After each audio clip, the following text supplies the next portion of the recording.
raconte qu'au commencement des temps, les dieux ont voulu créer une espèce supérieure, dotée d'intelligence et munie de grandes ressources. Ils ont décidé alors de créer l'espèce humaine. Or, juste avant d'appeler l'homme à l'existence, les dieux ont tenu une séance qui avait pour objet de débattre de l'endroit le plus sûr pour cacher toutes ces richesses. Sur une autre planète, proposa l'un. Non, répliqua un autre. L'homme créerait une soucoupe volante pour y aller. Dans les océans, non plus. L'homme creuserait dans les profondeurs à la recherche de ses ressources. Alors l'un des dieux suggéra qu'on place les richesses en l'homme lui-même, pour qu'il apprenne à creuser en son fort intérieur et qu'il réalise qu'il est riche en lui-même. Mise en onde de Juni l'image, caméra Winnie J, microphone le pasteur Jean-Fils Aimé. Bonjour le monde, bonjour mesdames, bonjour messieurs. Bienvenue à cette nouvelle édition de l'émission Lumière sur le monde. Content de vous retrouver à cette antenne, content de vous savoir nombreuses et nombreux à nous suivre d'un peu partout à travers le monde. Cela nous fait chaud au cœur et nous stimule à déployer de plus grands efforts encore pour produire une émission qui réponde à vos attentes. Je ne sais pas si vous vous êtes déjà posé la question du pourquoi nos pays africains, pourquoi nos pays d'afro-descendants sont en perpétuelle crise politique. Si vous considérez les pays de l'Afrique, si vous considérez, n'est-ce pas, nos pays antillais, eh bien, ils sont nombreux, ceux qui vivent des crises politiques, ceux qui traversent des crises sociales, en sorte qu'à un moment donné, nous devons nous poser la question, mais du pourquoi de ces crises-là. C'est pas un problème d'intelligence. Nos peuples n'ont rien à envier à d'autres en matière d'intelligence. Ce n'est pas non plus un problème de préparation économique. Académique, devrais-je dire. Beaucoup de ceux qui nous dirigent, n'est-ce pas, sont des gens bardés de diplômes. Mais pourquoi, diable, sommes-nous dans ces sempiternelles crises politiques, crises économiques, crises sociales? À un moment donné, nous devons nous arrêter, regarder dans notre fort intérieur, regarder autour de nous et nous poser la question, mais qu'est-ce qui nous arrive? Pourquoi sommes-nous en perpétuelle crise? Je regarde mon propre pays d'origine, Haïti, vous regardez le vôtre, regardez le Mali, pour ne citer que ces deux exemples-là, mais d'où viennent ces crises-là? Et pour éviter de reproduire les mêmes comportements, pour éviter de tomber dans les mêmes panneaux, à un moment donné, nous devons réfléchir aux sources, au pluriel de nos crises, et tenter d'y trouver ne serait-ce que des pistes de solutions. Eh bien, c'est ce que nous ferons dans l'émission d'aujourd'hui. Mais nous le ferons en regardant à l'intérieur de nous-mêmes. Nous le ferons en regardant notre histoire. Nous le ferons en tenant compte de nos ressources à nous. Car trop souvent, lorsque nous parlons de nos crises, nous portons immédiatement le regard vers l'extérieur. Cela, nous allons le faire aussi, puisqu'il y a toujours un jeu de complexes de causes internes auxquelles il faut ajouter des causes externes. Mais toute personne responsable, toute personne consciente commence par se regarder elle-même, commence par se regarder à l'intérieur d'elle-même quand elle veut expliquer ses problèmes avant de porter les regards vers l'extérieur, avant de considérer les causes externes. Nous allons donc parler de nos pays qui traversent des crises, comprendre ces crises-là, car s'il y a crise, c'est parce qu'il y a des insatisfactions, c'est parce que les masses, les populations sont insatisfaites, n'est-ce pas, de la manière dont leurs pays sont gérés. Alors, nous allons parler des crises de toutes sortes dans nos pays à nous. On s'arrête ici, vous connaissez déjà le rituel, une tasse de thé, une tasse de café, une tasse de chocolat chaud, en tout cas offrez-vous tout ce qui est de nature à vous garder éveillés. Nous allons parler, comme toujours, des vraies affaires. À tout à l'heure.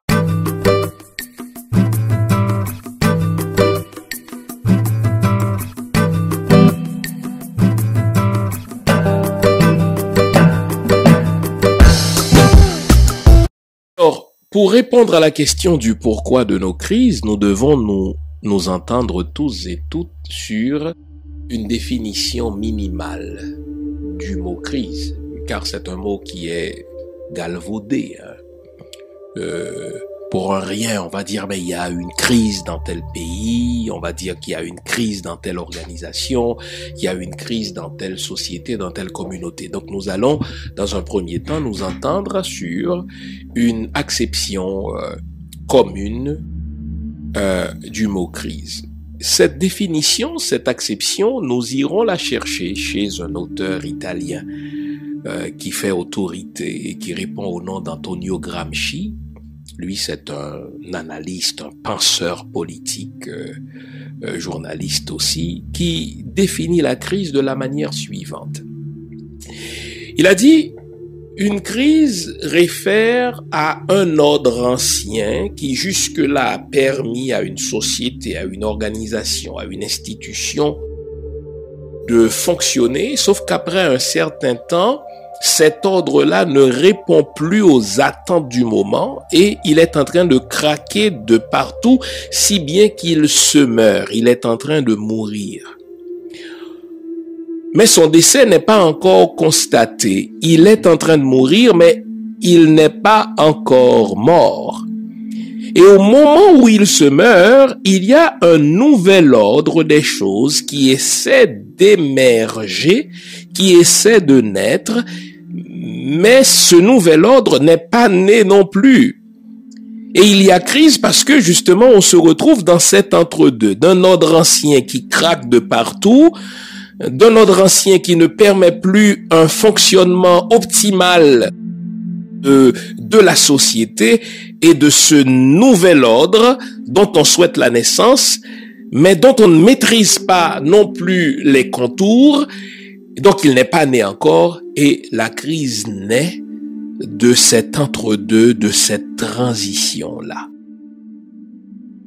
Donc il y a crise parce qu'il y a un ordre dont on est insatisfait, un ordre qui ne répond plus à nos attentes, un ordre qui ne correspond plus à la réalité d'aujourd'hui, et on souhaite l'émergence d'un nouvel ordre, mais on ne sait pas encore toujours ce qu'on souhaite véritablement dans ce nouvel ordre des choses. Et là, il y a friction, il y a dissension, il y a insatisfaction. Je pense qu'à partir de cette définition, nous pouvons désormais comprendre ou tenter de comprendre pourquoi la plupart de nos pays sont en crise politique, en crise économique, en crise sociale, c'est le cas de le dire. Aujourd'hui, mes exemples vont être puisés dans l'histoire de mon pays d'origine, et puisque dans plusieurs domaines, Haïti a servi et peut servir d'exemple ou de contre-exemple aussi, eh bien vous allez voir que les histoires, les exemples, les références que je vais citer ne seront pas sans éveiller en vous, n'est-ce pas, des références ou des exemples ou des histoires de votre propre pays, parce que en réalité, à part quelques exceptions, il s'agit du même paradigme, il s'agit, n'est-ce pas, du même modèle. Pourquoi nos pays sont-ils en des crises sempiternelle? Pourquoi nos pays sont-ils en crise continuelle, sont-ils en crise perpétuelle? On a l'impression que on change de gouvernement et après avoir connu un certain nombre d'années de stabilité, quand stabilité il y a, on retombe dans le même panneau, on retombe dans les mêmes travers. Je vais essayer d'expliquer nos crises grâce à un certain nombre de points. Eh bien, la première cause que j'ai identifiée pour expliquer nos crises politiques dans nos pays, c'est le hiatus, le décalage qu'il y a entre nos élites politiques, ceux qui aspirent à diriger nos pays, ceux qui aspirent à diriger nos peuples, ceux qui aspirent à diriger nos populations et ceux que nos populations veulent. Vous savez, sauf en de rares exceptions où nos élites prennent le temps d'être à l'écoute de nos populations, sauf en de rares exceptions où nos élites s'efforcent de refléter dans leur façon de diriger, c'est-à-dire dans leur politique publique, les desiderata réels des populations. En général, nos élites s'imaginent, n'est-ce pas, que le pouvoir leur revient de droit, même si elles ne sont pas à l'écoute véritablement de ce que veulent nos populations. Nos élites vont utiliser nos populations pour provoquer une révolution, pour provoquer, n'est-ce pas, des émeutes. Et une fois qu'on a chassé un gouvernement, eh bien, ces élites-là vont s'installer à la place de ces dirigeants qu'elles ont chassés. Et 9 fois sur 10, elles vont reproduire exactement les mêmes comportements et vont produire, comme voie de conséquence, les mêmes insatisfactions. Pourquoi? Parce que nos élites ne vivent pas dans la même réalité que nos populations. Elles ne sont pas à l'écoute de nos peuples. Elles ne sont pas à l'écoute de nos communautés. Elles utilisent les élites politiques, nos peuples et nos communautés, mais elles ne se soucient guère que dans leur politique publique, leurs décisions visent la satisfaction de nos populations. C'est comme s'il y a 2 pays en un. C'est le cas, par exemple, d'Haïti. Il y a les élites qui vont tout faire pour se perpétuer au pouvoir, qui vont tout faire pour s'installer au pouvoir, quitte à utiliser précisément, n'est-ce pas, les populations. Mais une fois qu'elles sont installées, elles oublient qu'elles sont là pour satisfaire les desiderata et les demandes de nos populations. Deuxième cause que j'ai identifiée dans ce complexe de facteurs pour expliquer, n'est-ce pas, pourquoi nos pays sont en crise perpétuelle, c'est parce que 9 fois sur 10, le design politique de nos pays ne sont pas en adéquation avec nos mœurs historiques, nos mœurs, n'est-ce pas, si vous voulez, nos us et coutumes. Nous allons 9 fois sur 10 copier un modèle occidental, un modèle français, puisque dans beaucoup de nos pays, c'est la France qui nous a colonisés. Nous allons, n'est-ce pas, copier le modèle américain, que dis-je, le modèle anglais, le modèle espagnol ou portugais, mettez-en, et puis nous allons tenter de le reproduire tel quel. Nous allons prendre leur système politique tel que eux l'ont conçu pour eux, leur régime politique tel que eux l'ont conçu pour eux, et nous allons, parce que nous avons étudié chez eux, parce que nous avons été formés par eux, nous imaginons que leur modèle qui marche chez eux, leur régime qui marche chez eux, eh bien, ce modèle-là devrait marcher sans plus chez nous. Et nous passons le clair de notre temps à tenter de faire en sorte que ces modèles-là soient conformes à nos mœurs, soient conformes à nos coutumes. Et souvent, la population regarde ces modèles-là, la population regarde ces régimes-là, les populations regardent ces systèmes-là, et elles ne s'identifient pas là-dedans, elles ne se reconnaissent pas là-dedans. Je me rappelle quand j'étais jeune, au fond, c'est même le premier test qu'on m'a fait passer quand je devais entrer au kindergarten, quand je devais entrer à la petite école. On nous remettait, n'est-ce pas, si vous voulez, un puzzle, hein?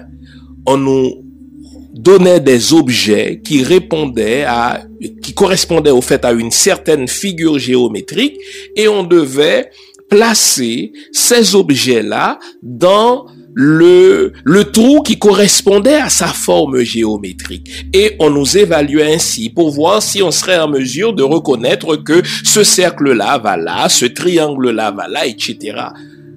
Eh bien, souvent, nous, ce qu'on fait dans nos pays, on veut tout simplement importer telle quelle la démocratie occidentale, on veut importer telle quelle la démocratie française, on veut importer telle quelle la démocratie américaine, sauf que ces modèles-là, 9 fois sur 10, ne correspondent pas, si vous voulez, à l'imaginaire populaire. Ces modèles-là ne correspondent pas aux us et coutumes des populations, en sorte que nous sommes en perpétuelle crise. Pourquoi cherchons-nous à reproduire les modèles occidentaux? On le fait par paresse intellectuelle. Au fait, le modèle occidental n'est pas tombé du ciel. Il a émergé d'un certain contexte historique, il a émergé d'un certain contexte culturel, et c'est de la matrice même culturelle, c'est de la matrice civilisationnelle de l'Occident que les Occidentaux ont pensé ce régime-là, qui leur correspond au fait. Mais il y a une chose que nous devons réaliser après tous ces errements. Il y a une chose que nous devons réaliser après toutes ces tentatives inutiles. Dans le cas de nos pays africains, c'est depuis les années 60 qu'on essaie, n'est-ce pas, d'adopter, qu'on essaie de nous conformer au modèle démocratique de l'Occident. Dans le cas d'Haïti, n'est-ce pas, c'est encore beaucoup plus longtemps que cela. Mais après tout ce temps, nous devrions admettre, nous devrions avoir l'intégrité intellectuelle de reconnaître que, tenez, il y a peut-être quelque chose à changer dans ce modèle occidental. Il y a quelque chose que nous devons faire pour le rendre à notre image, pour l'adapter à nos us et coutumes, car, à l'évidence, le cercle qu'on essaie d'entrer dans le triangle, ou le triangle qu'on essaie d'entrer dans le cercle, ne correspond pas. Malheureusement, l'arrogance occidentale ne nous permet pas de trouver notre propre voie. L'occidental a sa définition à lui d'une bonne élection. L'occidental a sa définition à lui d'une bonne démocratie. L'occidental a sa définition à lui, n'est-ce pas, d'un gouvernement qui représente, n'est-ce pas, une population. Et puisque jusque-là, il se donne le beau rôle d'être un pays tuteur, d'être un pays qui nous dicte, n'est-ce pas, nos comportements, eh bien, il ne veut pas admettre que son modèle à lui, son modèle de gouvernement, ses régimes à lui, son système ou ses systèmes à lui, n'est-ce pas, ne correspondent pas à nos pratiques culturelles à nous, à nos pratiques gouvernementales à nous, en sorte qu'il y a toujours ce décalage, non seulement entre ce que les élites font et ce que les populations veulent, mais il y a toujours aussi ce décalage entre le design politique que nos élites cherchent à imposer à nos pays, sous l'influence bien sûr de l'Occident, et les pratiques culturelles, les pratiques historiques de nos pays. Et vous savez ce que ça fait, ça? Parce qu'il y a un hiatus, parce qu'il y a un décalage, parce qu'il y a une inadéquation entre les élites et les populations, parce qu'il y a aussi un décalage entre le design politique et les coutumes de ces pays, eh bien, on finit par commettre un hold-up du pouvoir politique aux dépens de la population. D'ailleurs, en Haïti, c'est peut-être le cas aussi chez vous en Afrique ou ailleurs dans les Antilles. En Haïti, on va toujours parler de deux pays. Il y a le pays légal et le pays réel, le pays légal et le pays profond.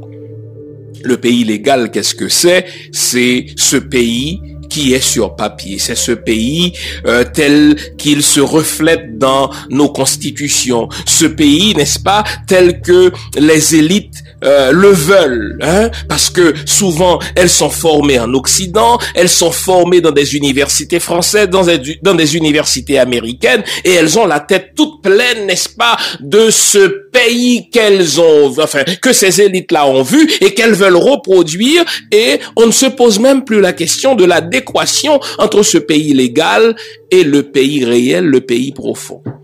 Et donc, il y a deux pays en un. Le pays légal, qui est conçu par les élites, et le pays profond, qui est celui de la paysannerie, qui est au fait celui de la masse majoritaire. Et puisque les élites conçoivent quelque chose auquel les masses ne s'identifient pas, eh bien, ça finit par produire ce que moi j'appelle un hold-up politique contre les masses. Regardez, en Occident, peu importe que la personne vive en région ou bien que la personne vive, n'est-ce pas, dans des grands centres urbains, eh bien, dans la mesure où il vote, ce citoyen-là, dans la mesure où cette personne vote, eh bien, ce gouvernement-là reflète le pays, en sorte qu'on ne parle pas de pays légal et de pays réel, on ne parle pas de pays légal et de pays profond, mais dans nos pays à nous, il y a le pays des élites, donc le pays légal, et il y a le pays de la paysannerie, le pays des masses, et malheureusement, les élites font un hold-up politique aux dépens des masses. Et ce n'est guère étonnant qu'après un certain temps, il y ait révolte. Ce n'est guère étonnant qu'après un certain temps, il y ait émeute. Ce n'est guère étonnant qu'après un certain temps, n'est-ce pas, il y ait friction, parce que nos masses, nos populations ne se reconnaissent pas dans nos dirigeants et elles perçoivent avec raison nos dirigeants comme des gens qui font un hold-up du pouvoir politique. Et les masses sont tenues en dehors de leur propre histoire politique. Retournons à cette période de décolonisation, comme on prend plaisir à l'appeler, ce qui est au fait un terme pompeux parce que le colon n'est jamais parti. Il demeure présent par, si vous voulez, les gouvernements croupions qu'il place, mais il est encore plus présent maintenant qu'on ne le voit plus physiquement. Mais revenons à cette période des années 60. Eh bien, vous vous imaginez à quel point les masses rêvaient à quelque chose de grand. Vous imaginez, n'est-ce pas, tant d'espoir que cette période-là, n'est-ce pas, donnait lieu parce que les masses se disaient, maintenant nous allons pouvoir contrôler notre propre destin, maintenant nous allons pouvoir contrôler nos propres ressources, maintenant nos propres ressources vont être mises à notre disposition et vont être utilisées pour le plus grand bien du plus grand nombre. Et ça, c'était depuis les années 60.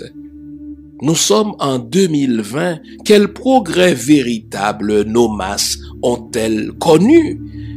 Est-ce que leur niveau de vie a véritablement, n'est-ce pas, progressé? Est-ce que leur niveau de vie s'est véritablement amélioré? 9 fois sur 10, ayons le courage de dire non. Pour quelle raison? Parce qu'il y a un hold-up du pouvoir politique. Les élites sont là pour se servir. Les élites sont là pour servir, n'est-ce pas, les pays tuteurs et oublient de servir la population qu'elles ont utilisée pour parvenir à leur pouvoir politique. Et nos masses sont tenues en dehors des avenues politiques de leur propre territoire, en sorte qu'elles sont étrangères, elles sont en exil sur leur propre territoire. Donc, elles subissent un hold-up politique.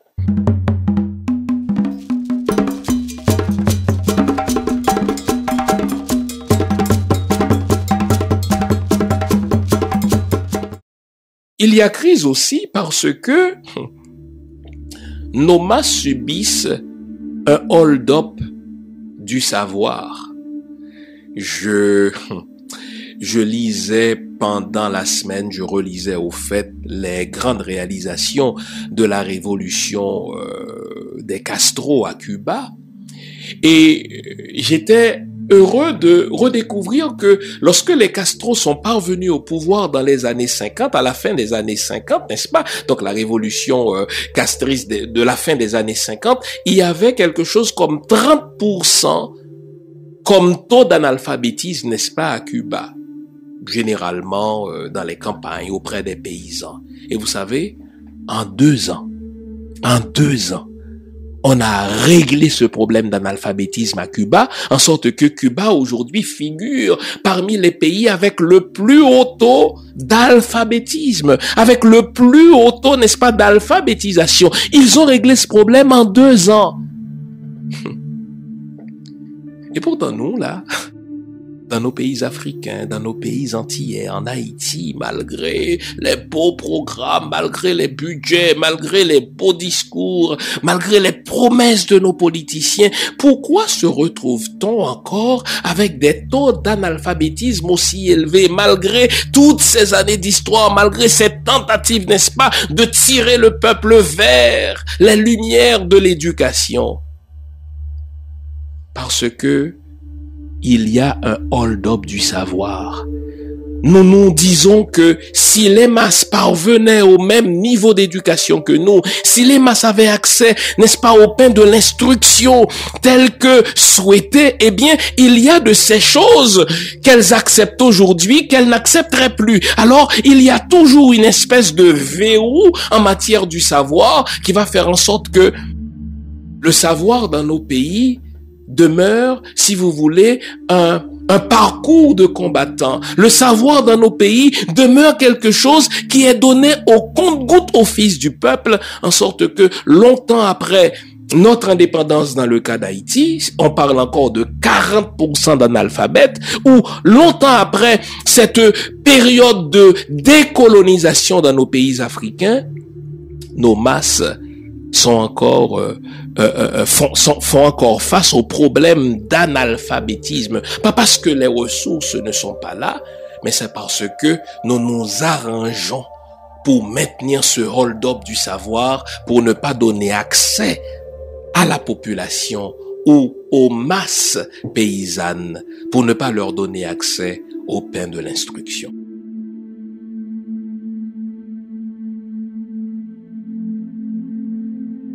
Nous connaissons des crises aussi, pas seulement parce que il y a ce hold-up du pouvoir politique qui fait en sorte que les masses deviennent passives devant leur propre destin. Elles ne sont pas actrices de leur histoire et de leur destin.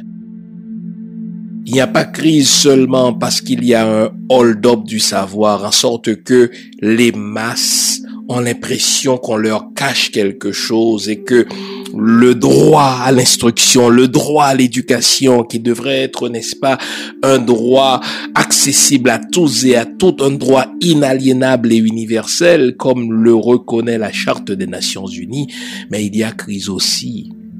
Ça, c'est très important. Parce qu'il y a un hold-up des avoirs.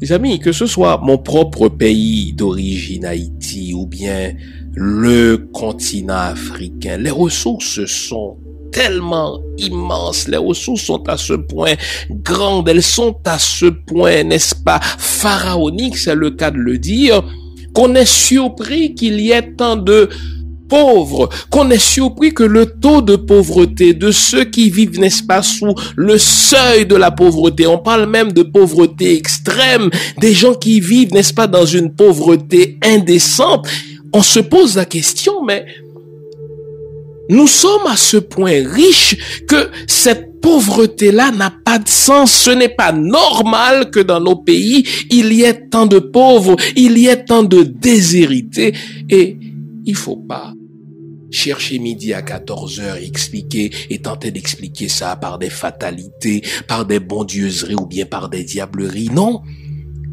Il y a ce problème de crise économique parce qu'il y a un hold-up des avoirs dans nos pays.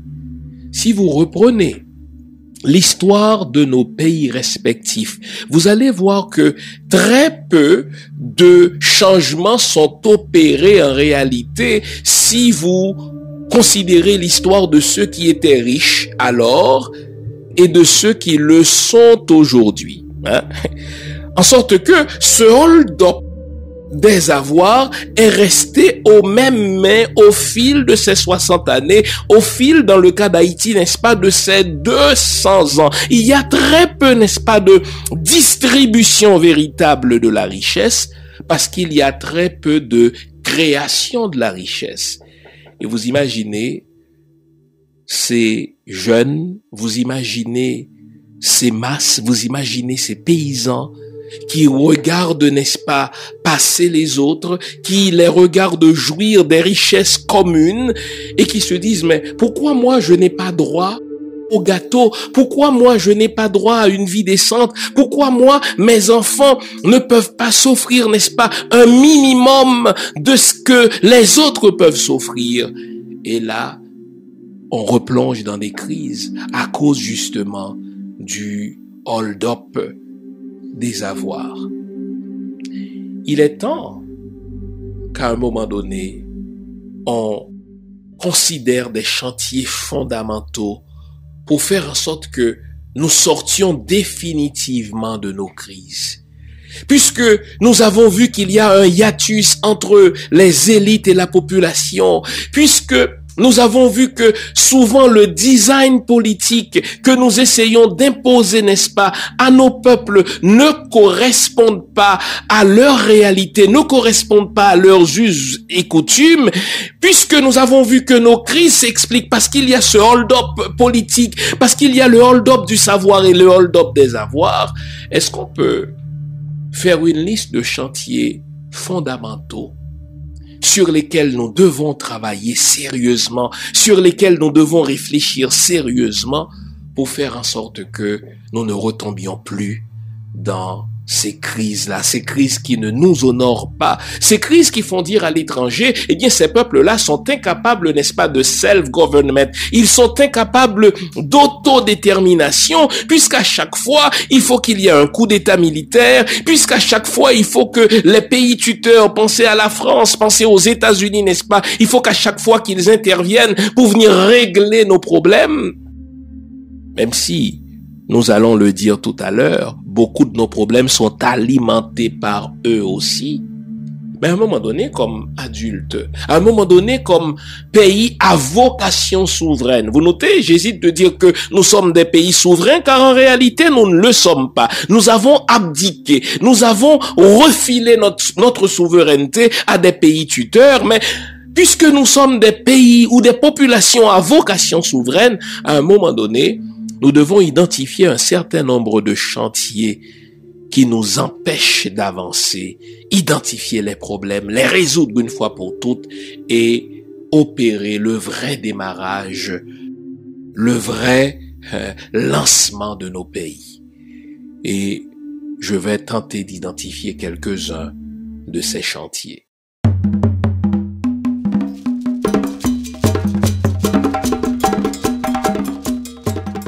Un premier chantier qu'il nous faut considérer avec beaucoup d'attention, c'est un chantier que j'appelle un chantier de conférence nationale souveraine. Vous savez, dans les années 60, là, tandis qu'on était dans la fièvre de la décolonisation, il y en avait de ces conférences, de ces congrès, au cours desquels, eh bien, les patriotes pensaient pays, n'est-ce pas? Vous aviez l'impression qu'il y avait comme une espèce de mariage véritable, une véritable alliance entre les élites politiques et les populations. Et qu'est-ce qui se passait lors de ces congrès, lors de ces réunions? Eh bien, les gens se réunissaient pour penser le pays qu'ils voulaient avoir. Mais depuis ce temps-là, nous fonctionnons sur le même modèle des années 60 et dans le cas d'Haïti, nous fonctionnons selon le même modèle de l'après-indépendance qui était au fait une transposition du modèle plantationnaire, du modèle, n'est-ce pas, qu'on a connu pendant la période esclavagiste, qu'on a à peine modifié parce que les visages ont changé, parce que, si vous voulez, les noms ont changé. Mais dans n'importe quelle organisation, dans n'importe quel pays, à un moment donné, les crises devraient servir, n'est-ce pas, d'un moment d'éveil. Les crises devraient servir, n'est-ce pas, comme élément déclencheur pour dire, hey, s'il y a autant de crises, c'est parce qu'il y a une insatisfaction, c'est parce qu'il y a une inadéquation entre ce que veut le peuple et ce que font les élites. Est-ce qu'on peut observer une pause? Est-ce qu'on peut s'arrêter et placer le pays au-delà des chapelles politiques et réfléchir aux meilleurs moyens de gérer ce pays-là? Donc, un premier chantier serait de convoquer dans nos pays une conférence nationale souveraine sur le type de design que nous devons, n'est-ce pas, imprimer à nos pays. Vous savez, l'un des torts que nous nous faisons à nous-mêmes, c'est ce que j'appelle le mimétisme. Ce désir tellement, j'allais dire, primaire, qui consiste à imiter la France, qui consiste à imiter, n'est-ce pas, l'Angleterre, qui consiste à imiter les États-Unis, parce que eux ont réussi dans leur système politique. Nous nous imaginons qu'une démocratie peut s'exporter. Non. Une démocratie ne peut jamais s'exporter telle qu'elle. Il faut y effectuer des changements, il faut y effectuer des modifications, question d'adopter ou d'adapter, mieux dit, n'est-ce pas, ce régime-là à nos pratiques à nous. Mais pour le faire, il faut pas que ce soit 2, 3 personnes ou une petite clique, un petit clan qui se réunit, n'est-ce pas, dans un grand hôtel, que ce soit à Paris ou bien à Washington, qui va décider de ce que le peuple devrait faire. Non. Il nous faut à un moment donné nous arrêter et convoquer une conférence nationale souveraine et nous poser la question, mais que voulons-nous vraiment? Et le faire non sous l'influence de la France, non sous l'influence des États-Unis, et le faire parce qu'à un moment donné, dans l'histoire d'un peuple, on ne peut plus continuer à reproduire les mêmes comportements et espérer obtenir de nouveaux résultats. Je regarde l'histoire de mon pays. On a à chaque 4 ans, à chaque 5 ans, n'est-ce pas, de nouvelles élections. Et puis à chaque fois qu'il y a des élections, eh bien, on nous fait croire à toutes sortes de projets. Ah oui, le pays va changer, le sort du peuple va s'améliorer parce qu'il y a tel nouveau candidat qui lui parle mieux, qui lui, n'est-ce pas, fait des promesses encore mirobolantes. Et 4 ou 5 ans plus tard, notre situation ne s'est guère améliorée, au contraire, elle s'est empirée. Est-ce qu'on peut prendre une pause et se dire, mais c'est idiot de croire qu'on peut obtenir des résultats différents tandis que on ne travaille pas sur les causes? Eh bien, le premier chantier à considérer donc, c'est cette conférence nationale souveraine où le peuple dit « voici ce qu'on veut », où tout le monde a droit, n'est-ce pas, au chapitre. Voici comment notre pays devrait être dirigé, car la politique, c'est l'affaire de tout le monde, et l'affaire de tout le monde, ce sont des affaires politiques. Donc, on doit inclure, n'est-ce pas, nos masses dans nos décisions politiques si nous voulons éviter de sombrer à chaque fois dans de perpétuelles crises et ne pas tenir les masses loin des avenues du pouvoir politique. Un deuxième chantier à considérer et à travailler, et cela, tous nos pays vont s'identifier à cela, c'est le chantier de la réforme du système éducatif. Regardez nos pays, nous sommes au 21e siècle, on parle d'intelligence artificielle, on parle de technologie, mais nous en sommes encore dans une autre ère. Nous en sommes encore, n'est-ce pas, dans un système vieillotte, dans un système obsolète, dans un système, n'est-ce pas, désuet, dans un système vétuste, etc. Parce que nous sommes encore à l'époque où nos jeunes doivent apprendre beaucoup de choses par cœur, ou doivent reproduire tout simplement le cursus de nos pays tuteurs, de nos pays tutélaires. Est-ce que nos systèmes éducatifs reflètent le réel de nos pays? Le but véritable d'un système éducatif, c'est de fournir à l'apprenant des outils pour influer sur son milieu. C'est de fournir à l'apprenant des outils pour être, n'est-ce pas, utile à sa communauté, pour contribuer selon ses talents, selon ses prédispositions, n'est-ce pas, à son environnement, à sa communauté. Est-ce que notre système éducatif ou nos systèmes éducatifs dans nos pays ont été pensés ou conçus de cette manière-là? Ou bien est-ce que nous avons tout simplement, là encore, singé la France, là encore, singé l'Empire britannique, là encore, singé, n'est-ce pas, les États-Unis? Est-ce que nos systèmes éducatifs ont été conçus pour fournir à nos jeunes, n'est-ce pas, les outils pour travailler dans leur environnement et transformer cet environnement-là pour avoir une vie plus décente, une vie qui leur permet justement de réaliser leur plein talent, leur pleine potentialité? Donc, nous devons repenser nos systèmes éducatifs. Autrement, vous savez ce que ça fait? Vous avez des jeunes qui sont hautement scolarisés, cela existe dans tous nos pays, ils ont des bacs 1, ils ont des bacs 2, ils ont des masters en ceci, ils ont des masters en cela. Ils se retrouvent au chômage parce que leur diplôme, leur attestation d'études ne correspondent pas du tout aux besoins de leurs marchés locaux.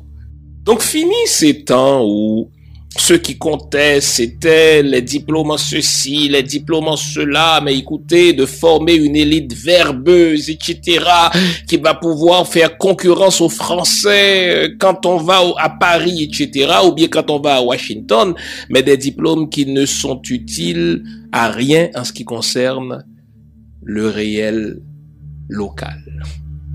Donc il faut retravailler le chantier du système éducatif. Autrement, vous savez ce que ça fait?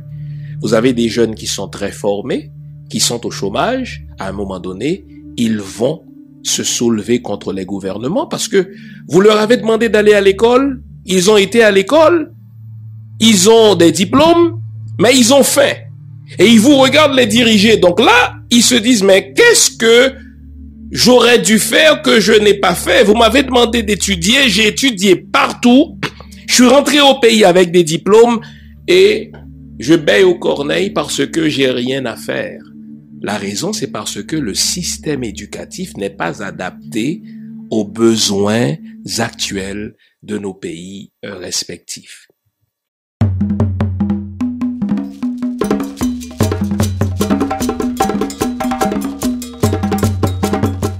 Il faut penser aussi à la réforme de nos systèmes judiciaires.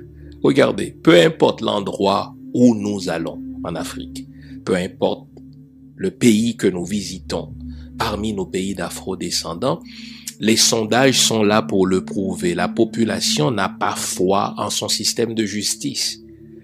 Nous avons l'impression qu'en matière de justice, n'est-ce pas, eh bien, les verdicts sont vendus au plus offrant, selon qu'on est plus riche, selon qu'on est plus en autorité, n'est-ce pas?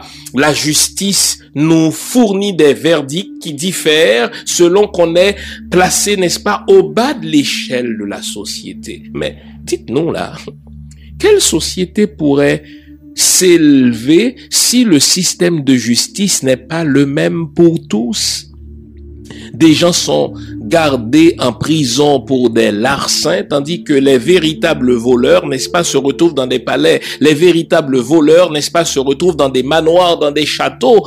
Mais la population n'est pas dupe, elle n'est pas bête non plus. Elle comprend que ce système de justice n'a pas été conçu pour elle. Et vous savez quoi? À un moment donné, cette masse, ce peuple, cette population se soulève et demande que justice lui soit faite. pour éviter de ressombrer dans ces crises, n'est-ce pas, à perpétuité. À un moment donné, il faut s'arrêter et définir des règles de justice qui sont les mêmes pour tous.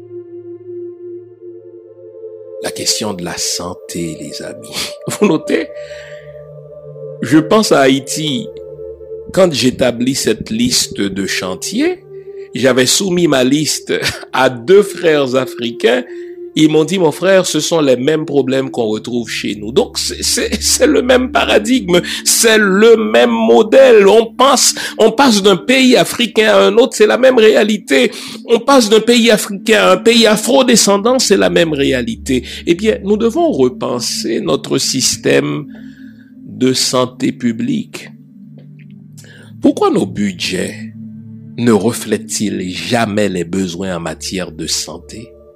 Pourquoi la santé, ou du moins les soins sanitaires, demeurent-ils dans nos pays, n'est-ce pas, quelque chose auquel seules les élites ont accès? Ça demeure, n'est-ce pas, une denrée rare. Plus on vit dans des régions, plus on vit, n'est-ce pas, en campagne, moins d'accès avons-nous aux soins de santé. Mais pourquoi n'ouvrons-nous pas, diable, plus d'écoles de médecine? Les ressources sont là pour les former.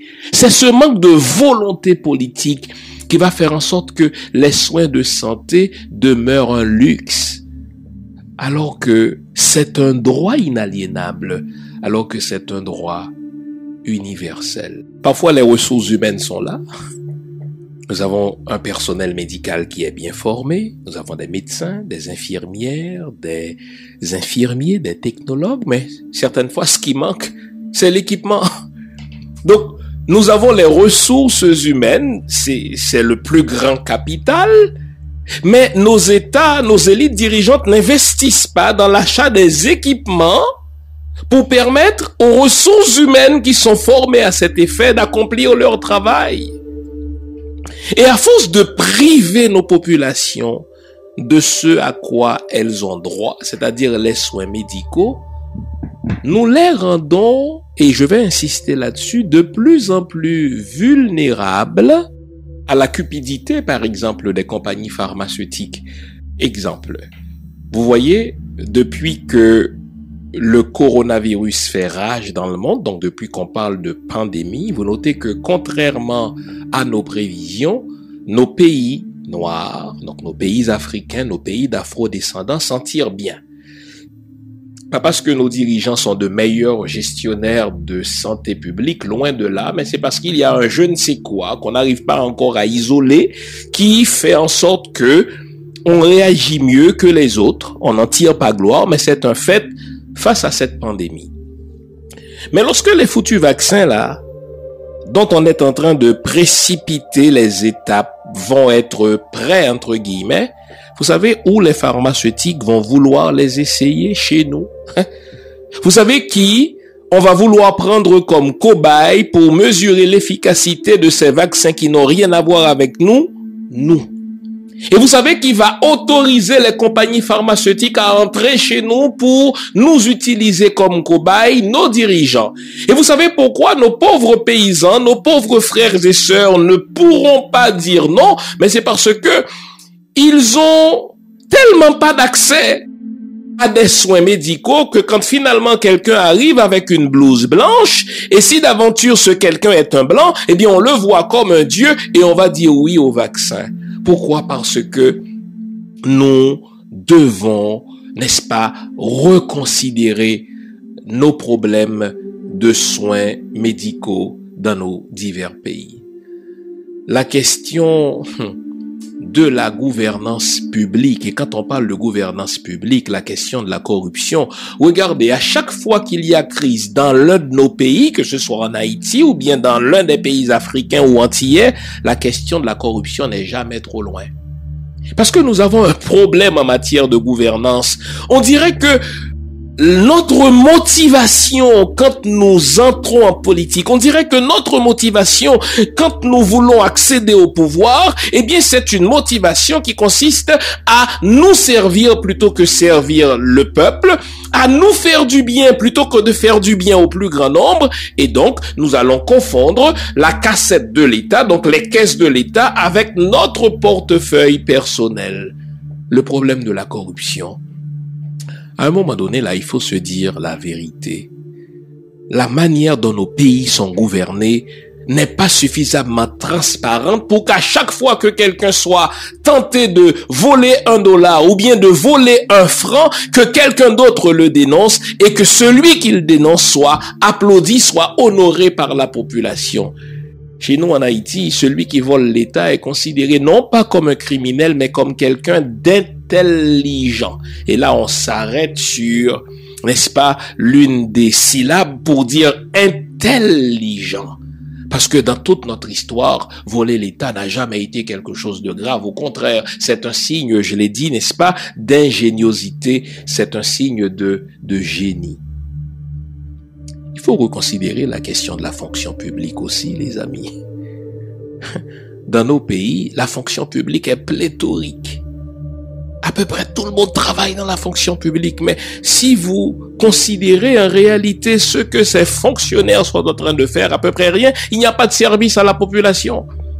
Pour n'importe quel papier, ça prend 30 jours, ça prend 20 jours et on vous rançonne, vous devez, n'est-ce pas, graisser la patte à tel fonctionnaire pour avoir accès à un foutu papier, n'est-ce pas, que dans tout autre pays, on obtient le temps de le dire.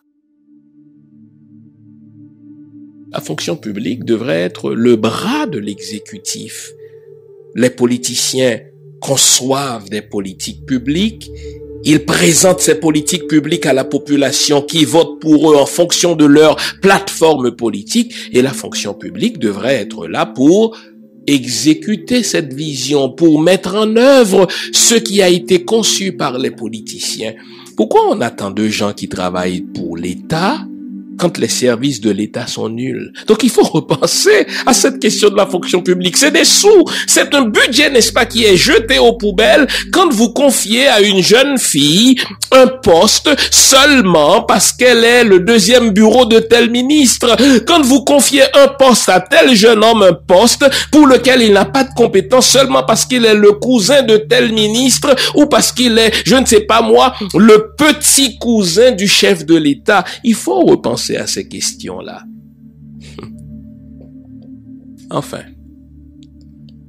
nous devons regarder de plus près nos doctrines de la sécurité publique. Pourquoi nos armées, nos militaires, bien sûr qu'il y a quelques exceptions, mais pourquoi en général nos armées sont à ce point malléables aux anciens pays colonisateurs?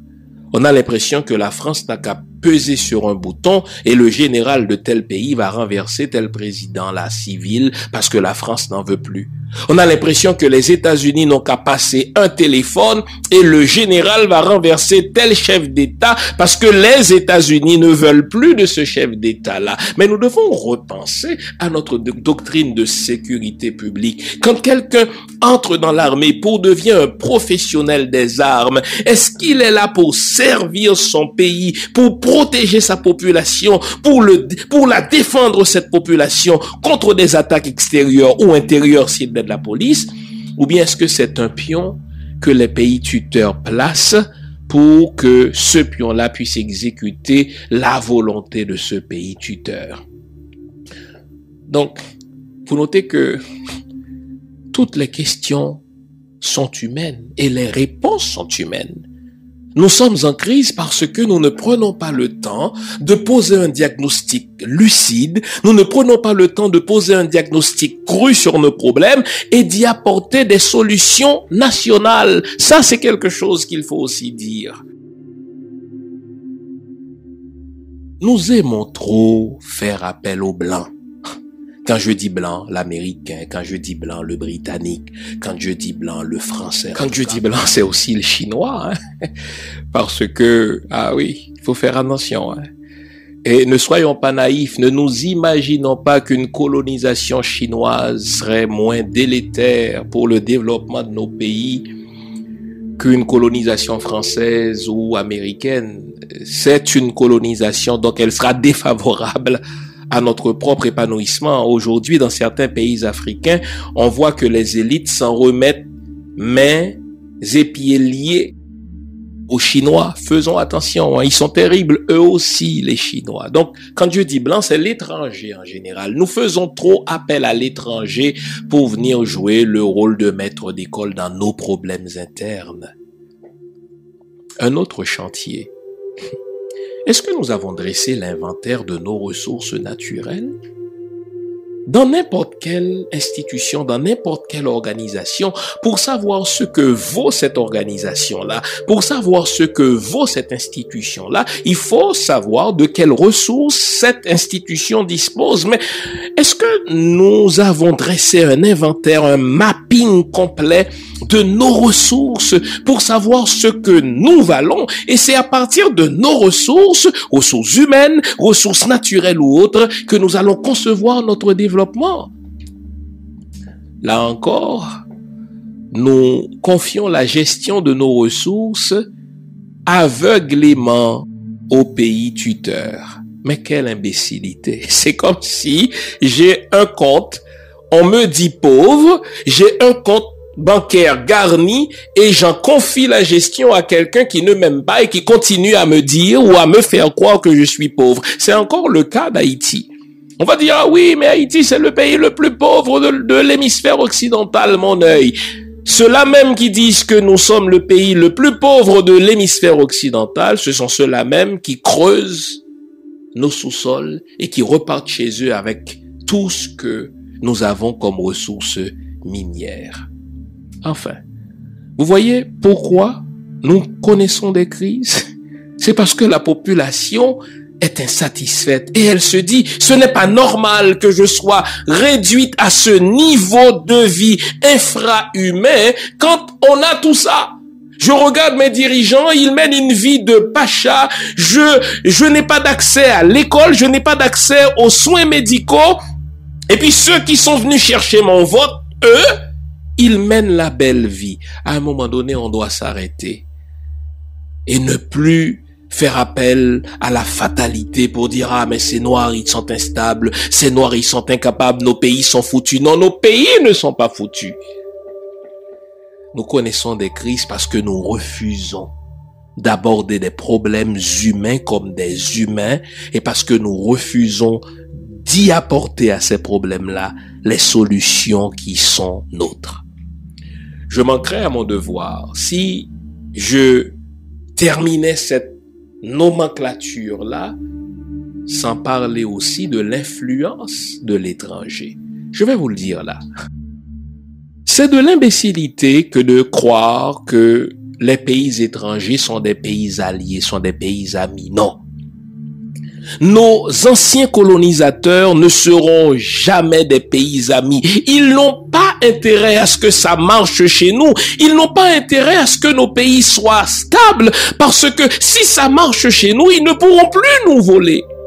Et vous allez voir, ils vont magouiller pour nous rendre instables au niveau monétaire. Ça, c'est un autre chantier aussi à considérer. La question de la politique monétaire. Ce n'est pas normal que nous confions notre politique monétaire à nos pays tutélaires, à nos pays colonisateurs. Pensez-vous vraiment que ces pays-là veulent que nous ayons une monnaie forte? Pas du tout. Donc, et pourtant, nous avons d'excellents économistes dans nos pays respectifs. Pourquoi diable ne sommes-nous pas en mesure de concevoir une politique monétaire qui va rendre vraiment forts nos pays?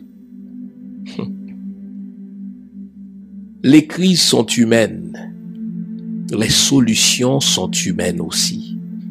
Les problèmes sont humains parce qu'ils sont dans la nature et les solutions aussi sont dans la nature. Nous connaissons des crises parce que nous refusons d'être à l'écoute de nos populations. Nous refusons d'être à l'écoute de nos peuples. Nous oublions Le sens même du pouvoir, la raison d'être même de la politique, c'est d'être au service des autres. Puissions-nous observer cette pause et réaliser que nous n'avons rien à envier aux autres en matière d'intelligence, nous n'avons rien à envier aux autres en matière de ressources. Si nos populations sont en crise perpétuelle, c'est parce qu'on refuse de leur donner ce à quoi elles ont droit. Nous sommes intelligents, nous sommes équipés de toutes sortes d'outils à nous de mettre notre intelligence et nos outils au service de nos peuples. Ils n'en méritent rien de moins. En terminant, je voudrais nous rappeler nos 3 mots d'ordre: de liker si nous estimons que ce qui a été dit est utile. On va donc liker, on va donc sharer, on va partager dans nos réseaux respectifs, n'est-ce pas, ce qui se dit ici. Et si c'est pas encore fait, nous allons nous abonner en cliquant sur ce petit bouton. Déjà, nous vous remercions. Le nombre d'abonnements est en croissance. Merci à vous. Et je voudrais remercier ceux qui ont rempli, n'est-ce pas, le petit sondage qui apparaît dans la fiche descriptive de l'émission. On va le reproduire, ce sondage, aujourd'hui encore. Si vous voulez être au courant de ce que nous faisons, si vous voulez être au courant des stratégies que nous allons mettre en place pour obtenir réparation pour les torts subis, eh bien, inscrivez-vous à ce sondage-là qui apparaît dans la fiche descriptive de l'émission. Donc, merci de votre bonne foi, merci de votre sens de collaboration.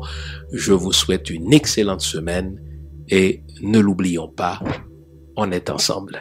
Bonne semaine.